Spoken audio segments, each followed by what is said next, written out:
సాలూరులో ఉచిత యోగా శిక్షణ. జిల్లా స్థాయిలో పథకాలలో మెరిసిన చిన్నారులు. సాలూరు పట్టణంలోని చింతల వీధిలో యోగా శిక్షణ ద్వారా చిన్నారులు విశేష ప్రతిభ కనబరుస్తూ ఉన్నారు. శ్రీ విశ్వనాథ రామానుజదాస్ గారి నివాసంలోని మేడపైన ప్రతిరోజు నిర్వహిస్తున్నటువంటి ఉచిత యోగా శిక్షణ తరగతులను చింతల వీధికి చెందిన పలువురు విద్యార్థులు క్రమం తప్పకుండా హాజరవుతూ ఉన్నారు.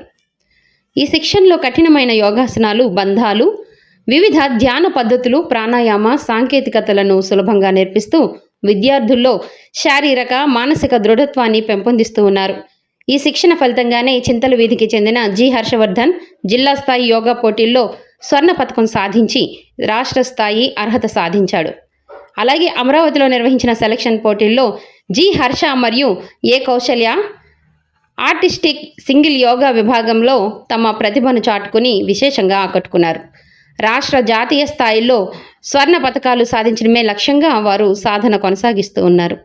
వాతావరణ పరిస్థితులు ఎలా ఉన్నా శిక్షణకు అంతరాయం కలగకుండా నిరంతరం తరగతులు నిర్వహించడం విశేషం. ఇక యోగా శిక్షణ అనంతరం ప్రతిరోజు సుమారు 10 నిమిషాల పాటు శ్రీ విశ్వనాథ రామానుజ దాస్ పిల్లలకు నైతిక విలువలు, మానవీయ విలువలు, క్రమశిక్షణ, వ్యక్తిత్వ వికాసం వంటి అంశాలపై అవగాహన కల్పిస్తూ ప్రత్యేక ఉపన్యాసాలు ఇస్తూ ఉన్నారు. యోగాతో పాటు మంచి సంస్కారాలను కూడా అందించడం స్థానికుల ప్రశంసలు అందుకుంటూ ఉంది. ఈ తరహా శిక్షణ ద్వారా భవిష్యత్తులో మరింత మంది జాతీయ, అంతర్జాతీయ స్థాయి యోగా క్రీడాకారులు సాలూరు నుండి తయారవుతారని నిర్వాహకులు ఆశాభావాన్ని వ్యక్తం చేస్తూ ఉన్నారు.